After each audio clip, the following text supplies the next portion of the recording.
This is one of our planet's biggest rivers, yet it's still a mystery. When it reaches the wild shore of the North Pacific, it has completed a 5,000-kilometer journey. Through Manchuria's sprawling wetlands, alive with colonies of waterfowl. Siberia's woodlands with 1,000 untamed rivers, teeming with wildlife.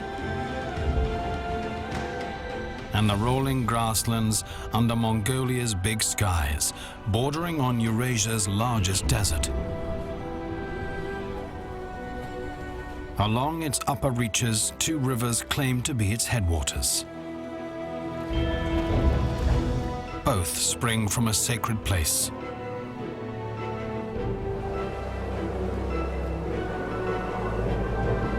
One, a grassland river, forever struggling against the desert.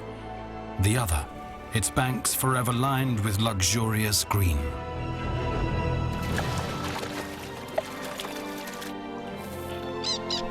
This is a story of unequal twins.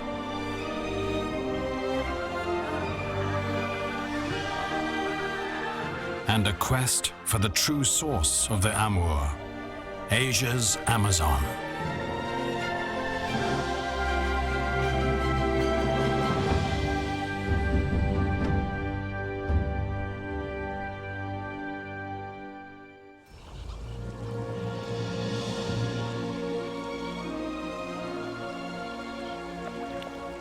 For 2,000 kilometers, the Amur River's middle course forms the Chinese-Russian border.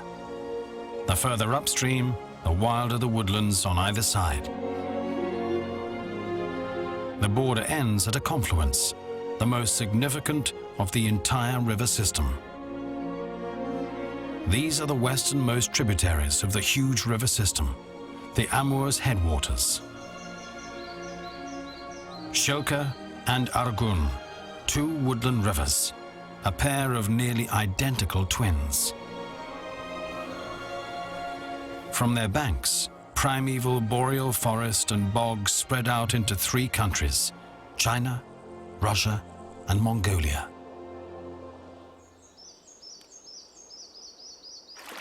This cross-border woodland is one of the wildest places on Earth.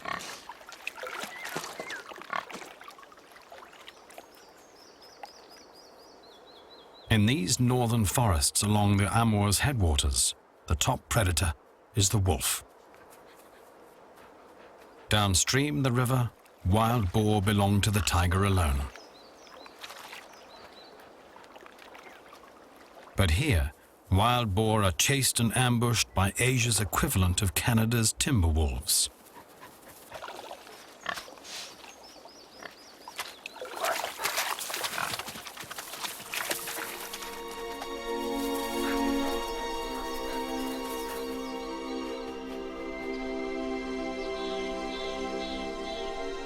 In May, strange clacking sounds echo through the underbrush, reminiscent of Spanish castanets. Black-billed capercaillie have gathered on their traditional leks. The males go to great lengths to impress the hens.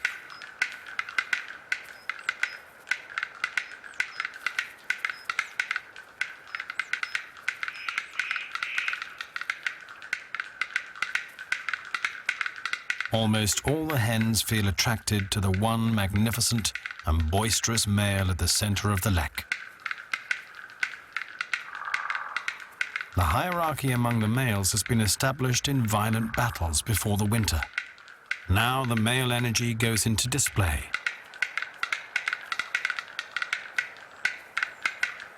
The most wanted male never gets a break.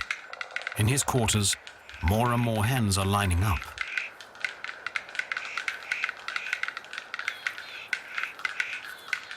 They all want the same, the best possible genes for their offspring.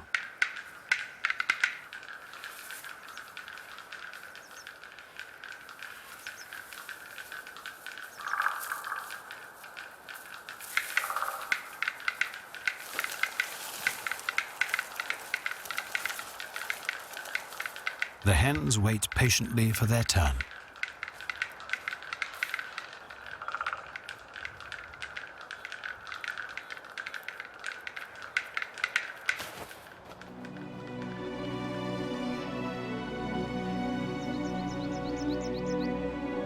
From the fork upstream, the two headwaters of the Amur River run almost parallel for several hundred kilometers through uniform woodlands.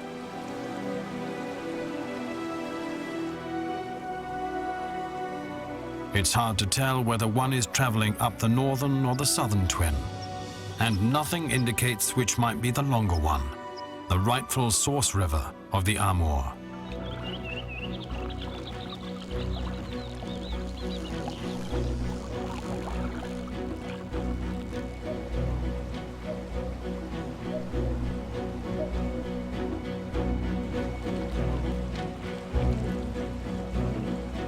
More than 4,000 kilometers inland, clouds from the Pacific still bring sufficient rain to nurture lush woodland. But further south, the woodland fades away, and it becomes obvious that the two rivers flow from different directions, even from very different worlds. In Mongolia, the southern twin of the Amur's headwaters is called Herlen. Along the Herlen, trees are scarce. This is a land of big skies and distant horizons.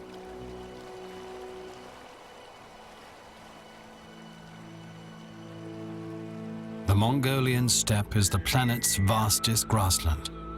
Towards south, it blends into the Gobi Desert. How can this dry land bring forth a river? This could be Asia's Serengeti.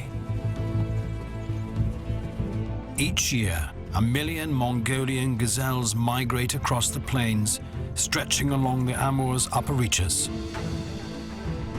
Some herds number 10,000 individuals. Once they have left their wintering grounds, nothing can stop their epic journey. Where are they headed?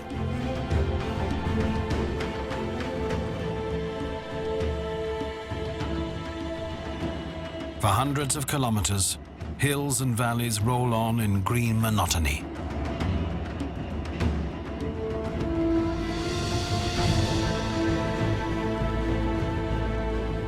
But the herds are traveling towards a special destination, following changing routes from year to year, depending on the changing climate.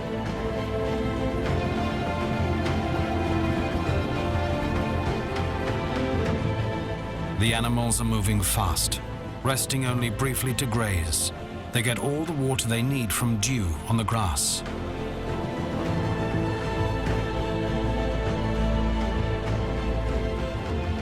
Most of the females are pregnant.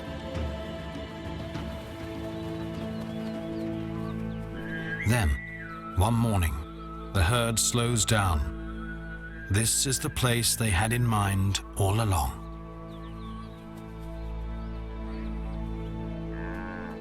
Gazelles are not the only nomads here. Mongolian herdsmen are also on the move and have been for thousands of years, yielding to the rhythm this land dictates. The only way to make a living here is grazing. Domestic herds need water and must stay near the river, in contrast to the gazelles. But both depend on ever-fresh pastures. Mongolia is a land with hardly a road, yet the people of the grasslands enjoy unlimited mobility.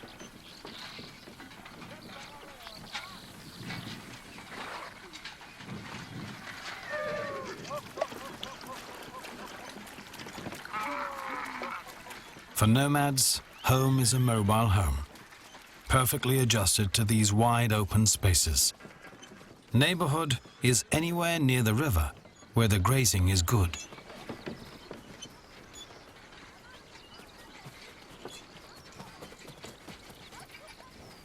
Once a suitable spot has been chosen, It takes a family just an hour or two to settle down.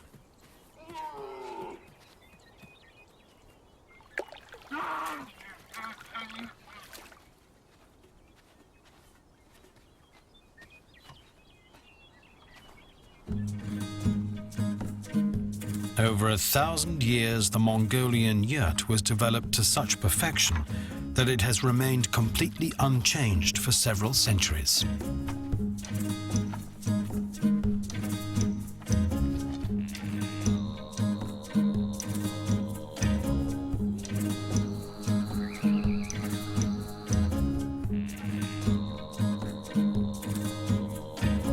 A tarp of camel and goat hair felt keeps the interior pleasantly cool during the short summer weeks and cozy during Mongolia's long, bitter winters.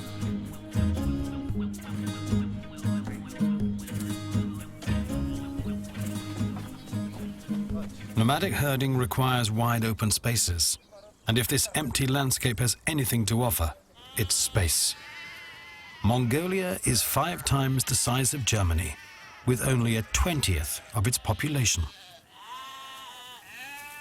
Since the days of Genghis Khan, and that's 800 years, not much has changed out here.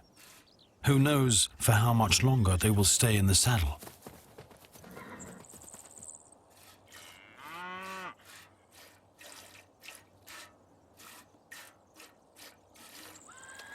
In the middle of the steppe's immensity, there is only one place that may get crowded: the waterfront of the Helen River.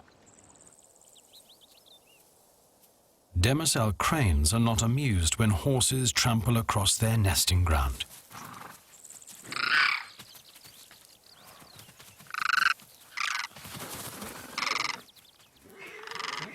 All along the river, every few hundred meters, another pair of cranes has staked a claim.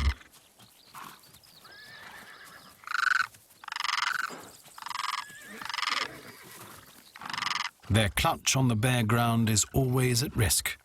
Horses are not known for pussyfooting.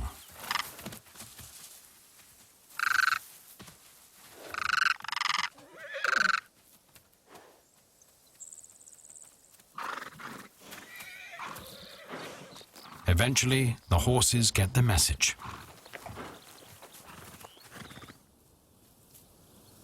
Two eggs. That's the treasure they have to guard. If they were destroyed, it would take another year until they could breed again. The summer is too short for a second brood.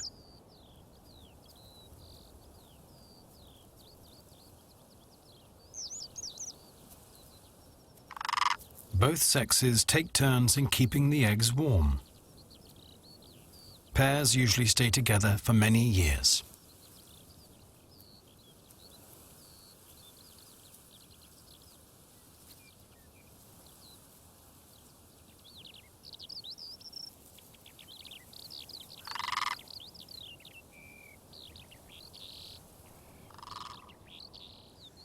The steppe may seem empty, but there are many neighbors, and not all of them are worrisome.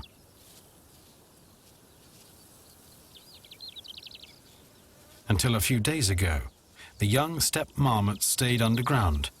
Now, they are old enough to explore their sunny surroundings.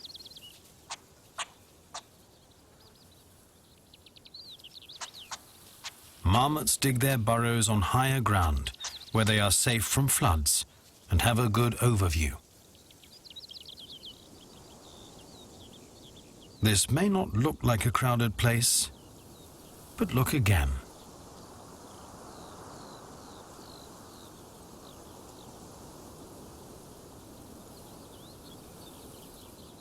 Ducked down in the grass are thousands of newly born gazelle calves. Being invisible is their only protection. Their mothers leave them there all day. These are the calving grounds of the Mongolian gazelles, the only place where the herds stay put for a week until the calves are ready to run with the mothers. Once a day, thousands of mothers find their calves to suckle them.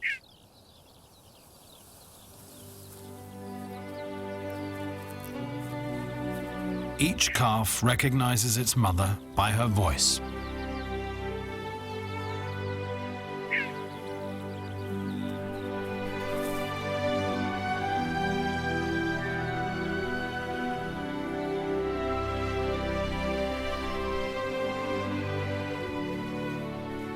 The young steppe marmots always have their mothers close. As long as the marmot and gazelle mothers are relaxed, the little ones feel safe.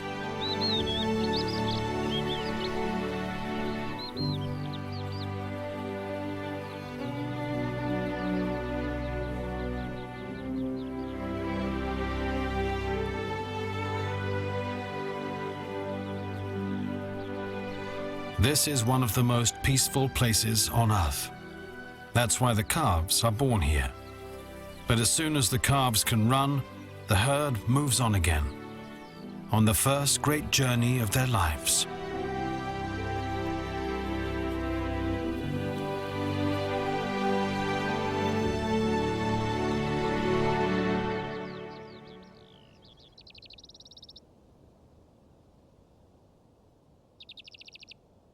In a land with no trees, even birds which usually nest in lofty heights are born and raised on the ground.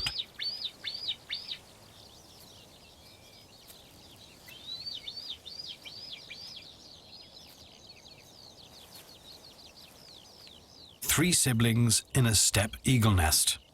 That's only possible in a year of abundance. For steppe eagles, abundance means many marmots and ground squirrels within their radius of action.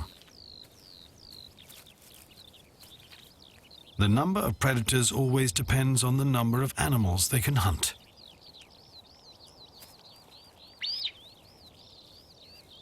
A mild winter has allowed marmots and ground squirrels to produce such numerous offspring, and that effect is moving up the food chain.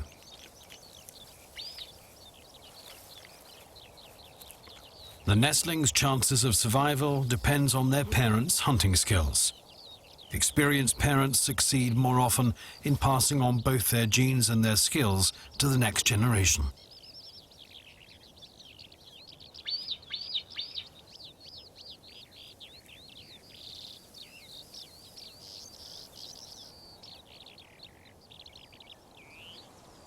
Young marmots also profit from their parents' experience. Older mothers can better judge what is a safe burrowing site.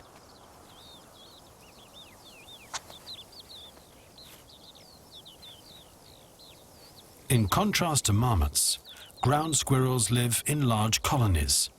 Their young stay underground much longer. 4 siblings to suckle. That puts enormous stress on a mother. For several weeks, she has to produce lots of milk and eat as much as she can.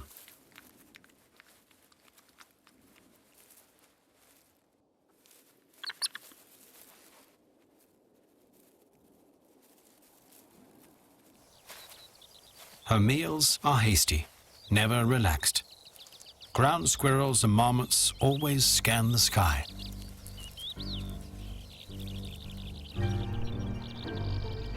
The eagles, on their part, constantly monitor all the dens in their territory.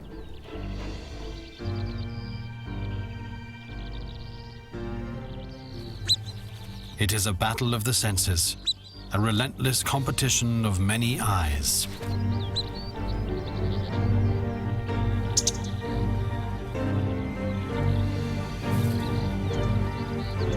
Straying too far from home is a mistake.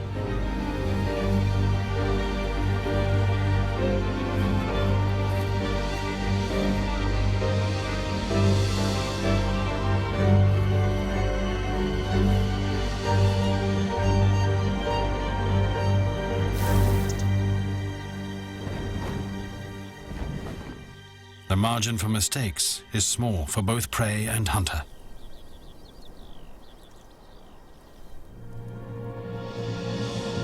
The Hairlan, the southern branch of the Amur's headwaters, is a dynamic river constantly renewing itself. Each time the river rises, it takes a fresh bite from the steppe creating new habitats for myriads of animals.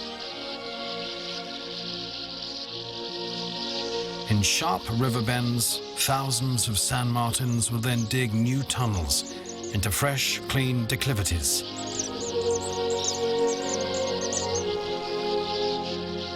Some riverbanks are riddled with hundreds of such tubes. The fine, damp sand of the steppe is the perfect building material, soft enough for tunneling and solid enough for the tunnels to last until the young birds become fledglings.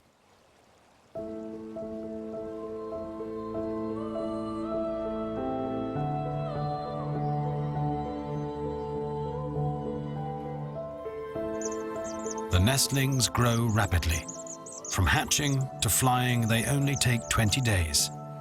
To achieve this, they have to eat non-stop.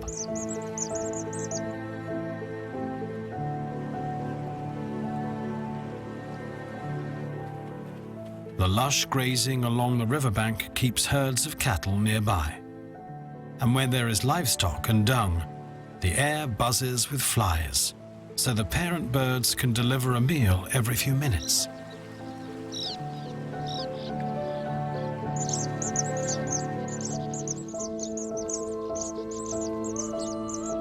This is a super productive neighborhood based on the perfect interaction of river and soil, wildlife and livestock.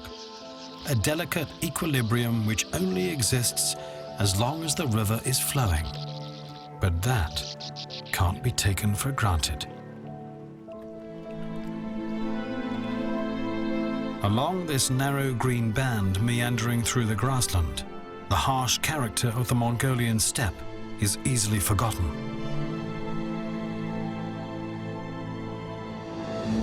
But away from the river, shades of brown will soon dominate. The green depends on how far inland the rain clouds will reach. For much of the year, the clouds never make it this far, and every 3 decades or so there are years without any rainfall whatsoever. This is a land of extremes, allowing only the most resilient to survive. Summer droughts can quickly push life to the edge.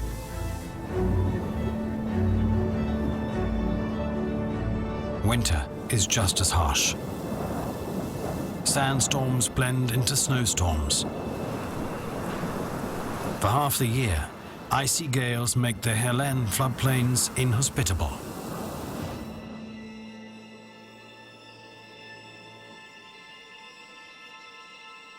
The best place to sit out the winter is upstream, at the southern base of the mountains.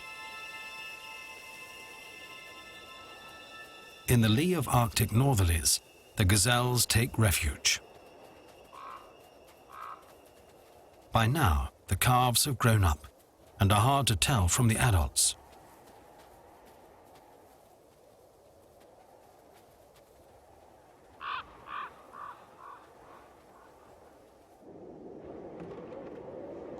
The nomads, too, put up their yurts here.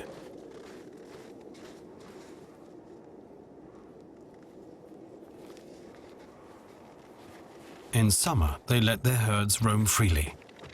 But now they keep them closer to their camps, in fear of the steppe's monstrous blizzards.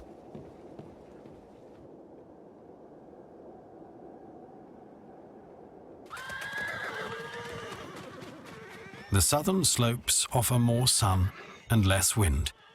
In the open plains, gales can be deadly.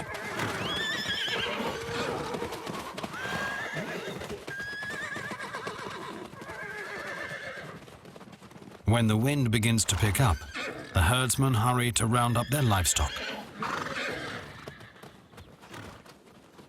In a blizzard, the wind is not the only menace.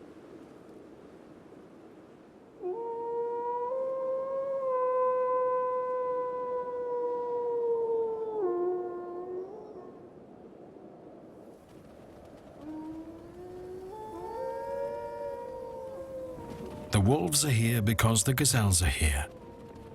And black vultures are here because of both. Wolves and gazelles together That's what vultures are looking for.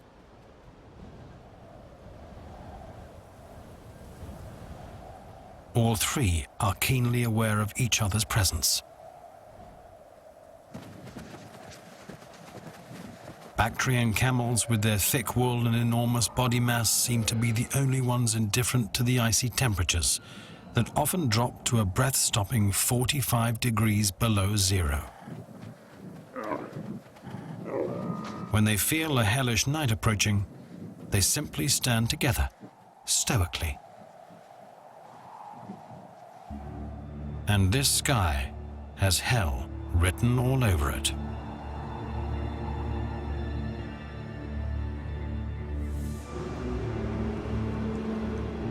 Driven by gale force winds, the snow is sharp like ground glass.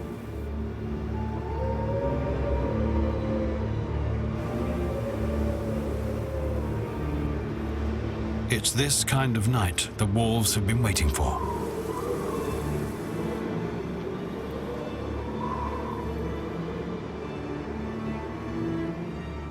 As the storm picks up, the gazelles can hardly breathe, hear, or see. The wolves close in.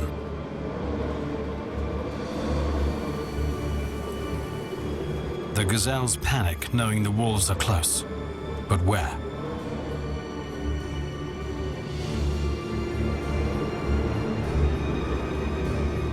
Coming from every side, it seems.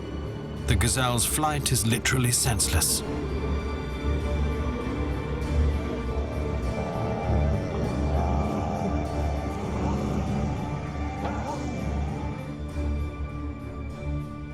At daybreak, the wolves have vanished.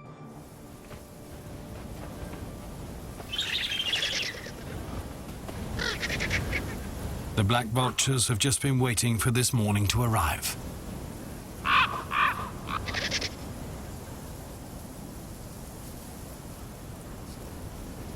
These are among the world's biggest birds. Here in the steppe, they live on frozen meat for half the year.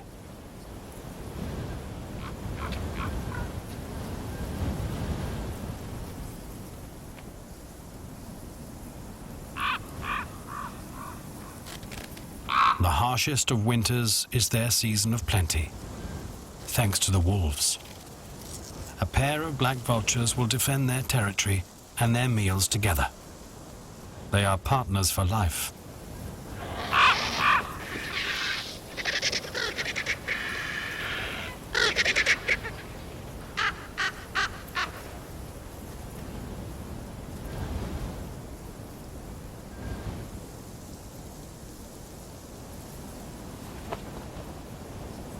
For more than half the year, rivers and lakes are frozen solid.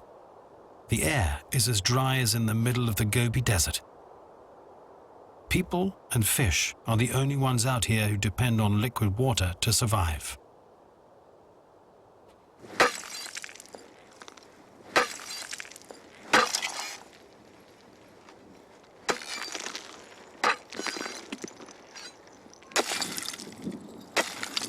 On sunny, windless days, the herdsmen go out to fetch river ice to be melted, little by the fire in the yurt.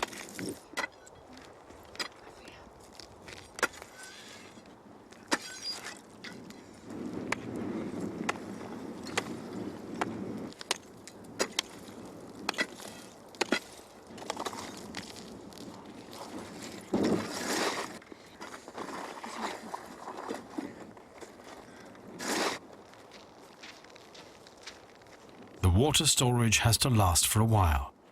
There will be days when it's impossible to leave the yurt because of the gales.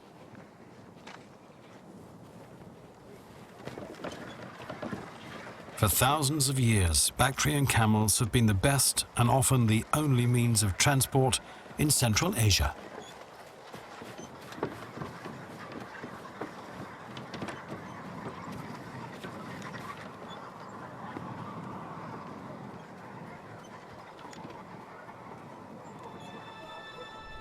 The climate can hardly get more continental than here in the cold, dry steppes of Mongolia. There are only 2 seasons, and the change comes overnight.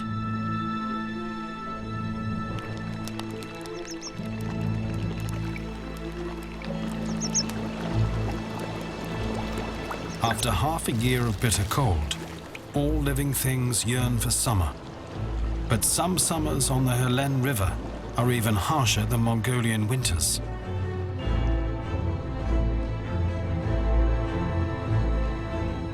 Plants and animals have not only been longing for warmth, but also for water. But every 30 years or so, the long, narrow oasis of the Helene struggles against the encroaching desert. When fewer and fewer clouds from the Pacific reach the heart of the continent, the Helene is in for lean years.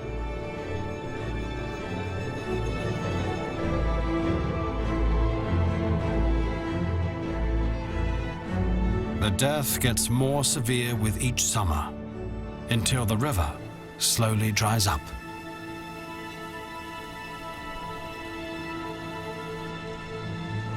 Where millions of fish have thrived for well over a decade, the countless lakes and ponds along the Helene are now sucked dry by desert winds.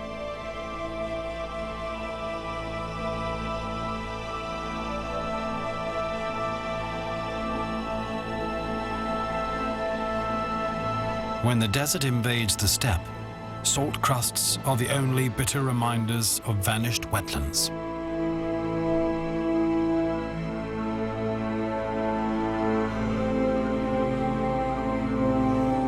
The last remnants of water are bitter, unfit to drink. Where morning mists used to drift along the river, the wind now drives salty dust across the steppe.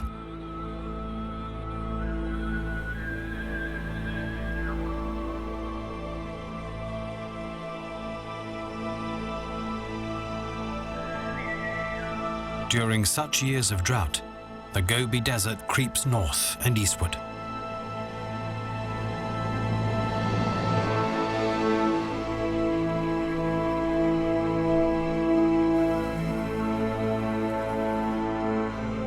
The Helene, the Amur's longest headwater, has run dry.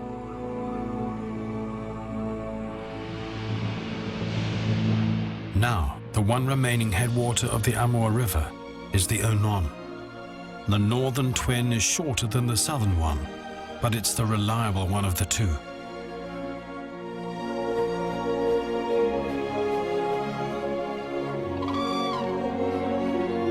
Along its valley, summers are always green. This is South Siberia, near the Mongolian border.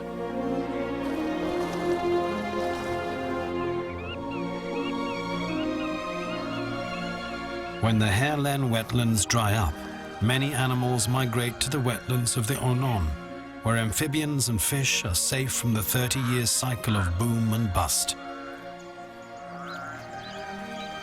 Grebes and coots, ducks and teals, terns and plovers, cranes and geese all gather in one of the planet's liveliest riverscapes.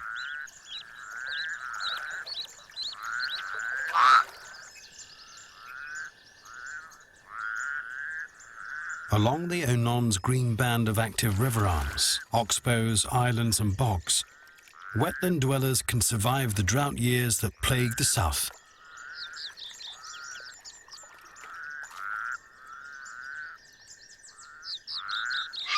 During such years, otter territories up north can get crowded, putting amphibians under pressure.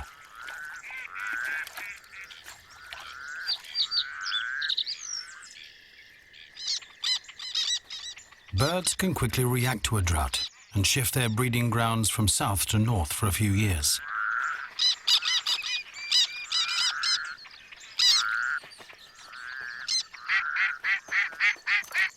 The climate cycle keeps animals on the move and forces them to adjust and readjust.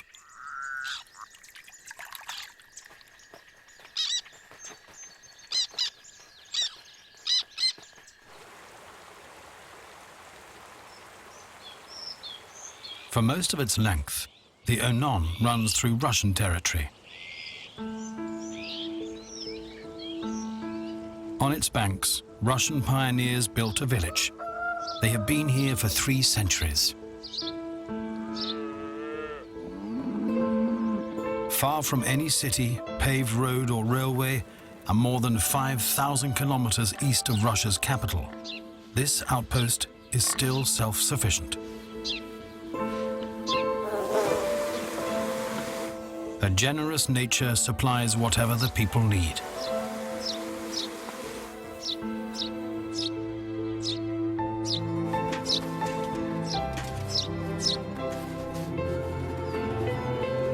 Life out here has not changed much over time. It's never been extravagant.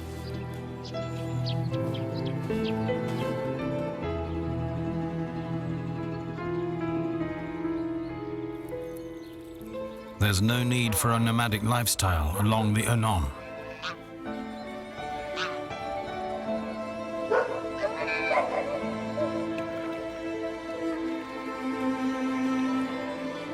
For 200 years, before the Trans-Siberian Railway was built, boat traffic along the Amur River was the lifeline that connected Russia's pioneer communities of the Wild East.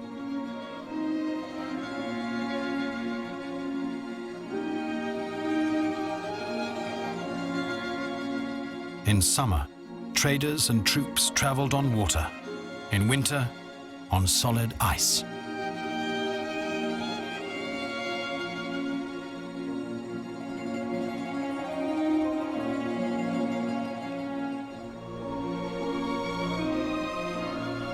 Long-distance migration is still going on under the river's surface. Fishes from the Amur's middle course come a long way to the upper reaches to spawn. The fast-flowing Onon, with its pure, cold and oxygen-rich water and its gravelly riverbed, offers ideal conditions for eggs and larvae. The biggest of these migrants is the taimen. Taimen reach a length of 1.5 meters and weigh 40 kilos.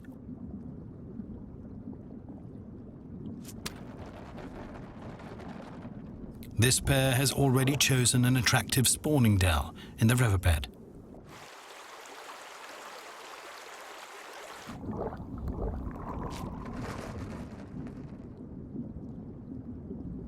A good spawning spot should have rough gravel with pebbles, just the right size to hold the eggs, and with just the right force of current to keep them free of sand and silt. Good vibrations.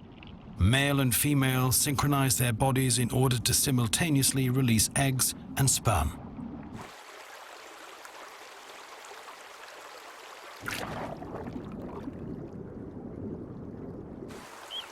Gravel plays a major role in the life of the Onon River, underwater as well as above. Along the river's upper reaches, gravel is what habitats are made of.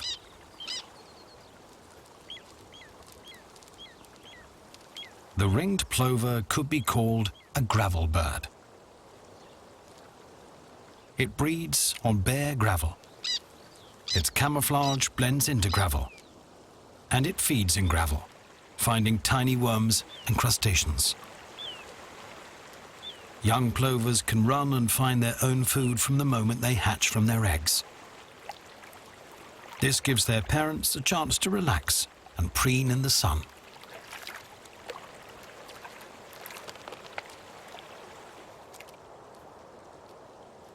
But as soon as clouds darken the sky, the chicks come running for a warm-up.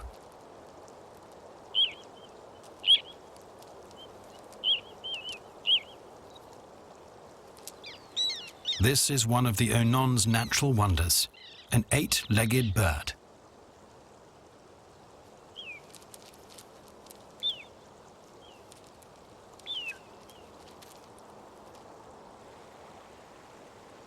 In midsummer, millions and millions of fish larvae hatch from their eggs all along the Amur's northern headwater. Soon, the shallows are swarming with fry. For local fish like Amur minnow, A multitude of migrant fry means opulence. Voraciously, they invade the taimen and trout spawning grounds. The minnows wait for the current to wash out eggs and for larvae to hatch. They may gobble up thousands of eggs, but as long as the Onon River remains natural and productive, millions of larvae will still continue to fill the Amur's middle reaches with life. The life of a great wild river has its ups and downs. Some are extreme. Some come in regular cycles. After years of drought along the southern twin of the Amur's headwaters, the dry spell is broken.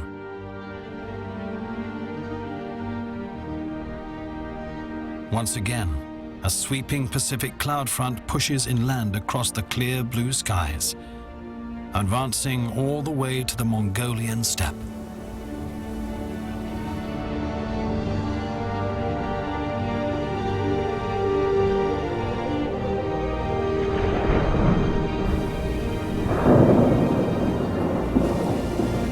The downpours can be massive. Within days, the parched grasslands turn green. Herds can return. Water brings back life.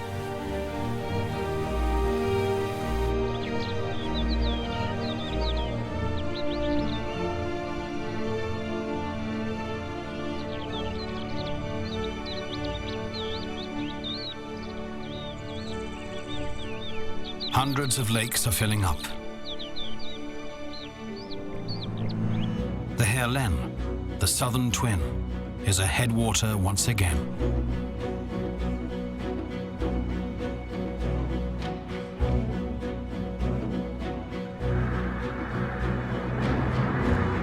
The news spreads fast. Between clouds and river, tens of thousands of migrants arrive to take advantage of what may be the opportunity of their lifetime. Once again, wetlands are spreading out. After years without offspring, wildlife is making a fresh start. Young animals are everywhere.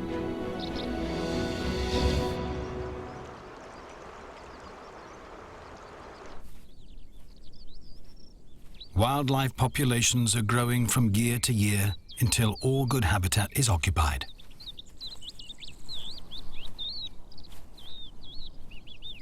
The young demoiselle cranes stay with their parents through the entire summer. The parents show them the best feeding grounds, meadows full of little reptiles.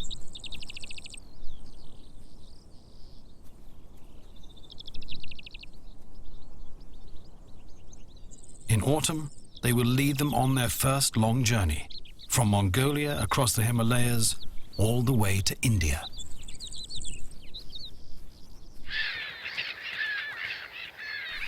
After years of dusty monochrome, bursts of bright colors light up the floodplains and the sandy steppe. Fire lilies, primulas, orchids and steppe iris. Their roots and bulbs all have survived the dry years deep in the sand, waiting for the rains to trigger their fireworks.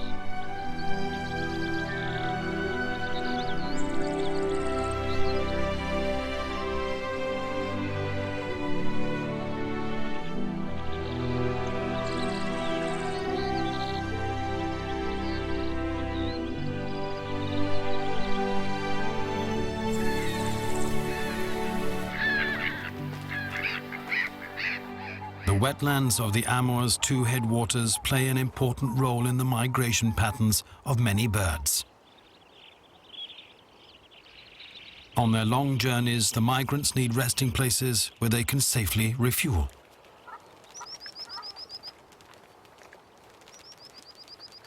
Among these birds, the swan geese stand out. Their feeding habits are unique. They dig deep craters into the mud to get to the tender roots of bog plants. No other bird competes for this food source. In contrast, avocets scan the shallows near the bank for small crustaceans and aquatic insects. This way, there is no competition and plenty of food for all. Black-tailed godwits poke deeply into the fine silt for mollusks and worms.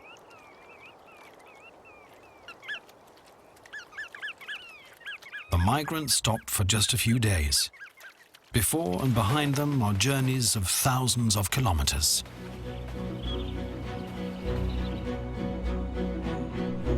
But the Helene itself, a river running through hundreds of kilometers of arid steppe, where does it come from?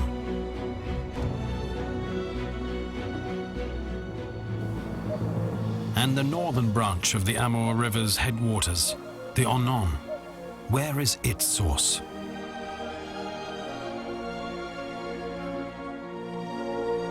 Upstream, the unequal brothers begin to look like real twins again, impossible to tell apart. And indeed, they spring from the very same mountain. It is the highest elevation far and wide, densely wooded at its base, its valleys secluded and nearly inaccessible. This summit is the true source of the Amour River, Burkhan Khaldun, the Mongols' holy mountain near the Russian border, a forbidden place known only to its keepers.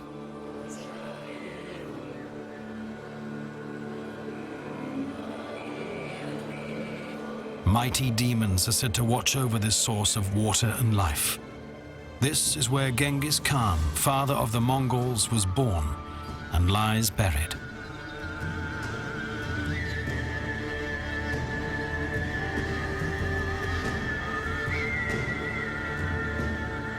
Before he died, he decreed this to be holy ground, its wild nature never to be touched.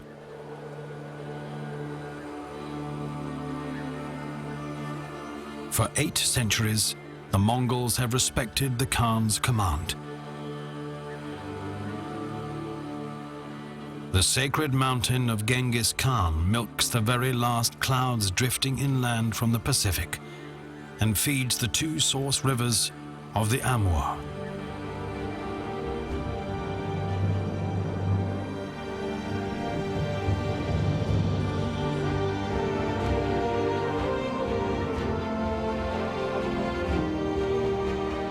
These rivers link the arid steppes of Mongolia to the pristine woodlands of Siberia and northern China. From their confluence downstream, the Amour River runs through the planet's largest unbroken forests.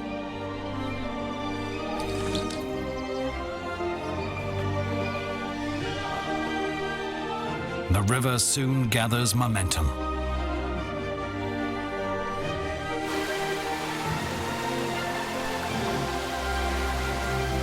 An immense network of streams, tributaries of all degrees draining an enormous catchment area, pours more and more water and sediment into the Amour's swelling main channel. Along its middle course, the Amour forms the world's longest river border, with Russia's endless wetlands and wild woods along the left bank. On the bank opposite, China's richest farmland, feeding millions of people. Flowing north from the border, the Amour becomes the biggest river in Russia's Far East. Near the Pacific in steaming summers, animals from the subtropics meet with others from Siberia. The stately Amour drains into the Okhotsk Sea, which boasts the richest ecosystem of the Pacific Ocean. And this is not the end of the river's journey. The big cycle begins anew, with Pacific clouds drifting inland and feeding the Amour's network of waterways. Asia's Amazon.